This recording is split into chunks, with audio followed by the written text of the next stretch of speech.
Avengers Assemble. Today we are looking at Battle Blade Marvel's Hogun. This is another one of those cases where they have to throw Marvels before the name. I guess they didn't want you to get it confused with Hulk Hogan, which would be two Marvel characters taking one body. Or maybe not, I don't know. This is the second figure in the Warriors 3 from Thor. He is kind of a minor character within the movie, but he warranted an action figure, so let's take a look. Now, the first thing to look at is his battle blade. This is a gigantic axe.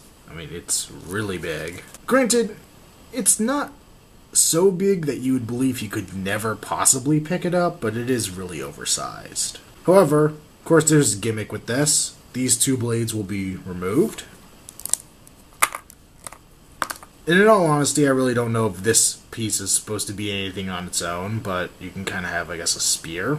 The thing I know for a fact that you're supposed to be able to do with it is to put these two little blades in his hands and kind of have, I guess, kind of fan-looking weapons. Seems a little odd saying they gave the Asian character, like, fan-shaped blades. It seems a little stereotypical, but then again, his whole kind of look is kind of very Japanese, Asian-inspired.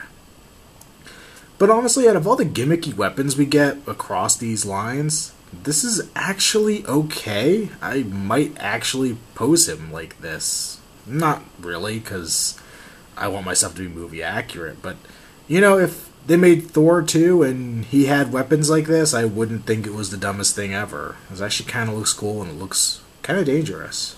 He also comes with his movie accurate little mace here. Mine's a little warped. It's very, very flimsy plastic. It's, well, not flimsy, it's just soft. It really just flails around. The spikes aren't too pronounced on it. In the movie, they could retract and extend. This is kind of almost in between. They're very, very tiny on here. But it is pretty well sculpted. If it wasn't all bent up, it'd be a lot nicer. You can hold it pretty easily, which, you know, is a good factor. The figure itself features a pretty decent head sculpt. It could be a lot worse. It's got his little top knot of hair back there. They didn't paint too well behind the ears. Both sides, there's a little too much flesh tone on mine. The entire look of the character is very samurai-esque, and I really do actually like it. He's got kind of his poncho-style cape here. It's a loose piece, soft rubber. It kind of flails around a lot, and it does hinder his movement a bit, but it has a cool visual effect. If you really want, you could pull it off over his head and have him without it. His armor's really cool. I really do like the Asian influence on it. It's kind of the soft, leathery looking stuff with harder pieces, kind of more ceramic looking, like a lot of samurai armor does. The back's pretty plain because it is kind of supposed to be covered up. I do like his little belt here.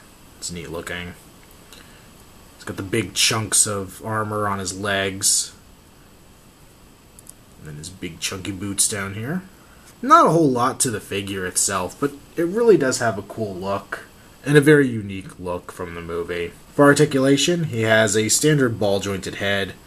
Nothing fancy, no additional hinges or anything, just ball joint. Not a whole lot of up and down, just from the way it's sculpted. Pin and socket shoulders, so you get a full 360 and you can rotate up. Swivel and bend at the elbow. Rotate at the wrist. Ball jointed mid-torso, which is nice and stiff on this figure, which is kind of cool. The movie-style ball hinge legs, so you could rotate them, and you have to rotate the whole ball to get it to move different directions. Swivel at the upper leg. Bend the knee at 2 points. And you can bend and rotate at the ankle. So now we're 2/3 of the way done with the Warriors 3. Kind of like Fandral, he's a pretty basic figure. There's not a whole lot about him. He looks like the character. He comes with his movie-accurate weapon and pretty accurate costume. He's not a standout figure. He's not a must-have, but if you're collecting a lot of this line, if you're going for the movie characters, he's definitely one to look for. Honestly, until today, doing this review, I'd never taken his cloak off. I knew it could be pulled over his head, but I'd never taken it off, and taking it off of him, he actually looks a lot better. I think he looks much cooler without it than with it on. His play feature accessory isn't as dumb as a lot of the other ones, which is kind of a plus, even if it is pretty basic. He has the movie accurate one, that's what I'm going to display him with. And he meets the criteria of filling in your Warriors 3 roster, so on that category alone, he is what he is.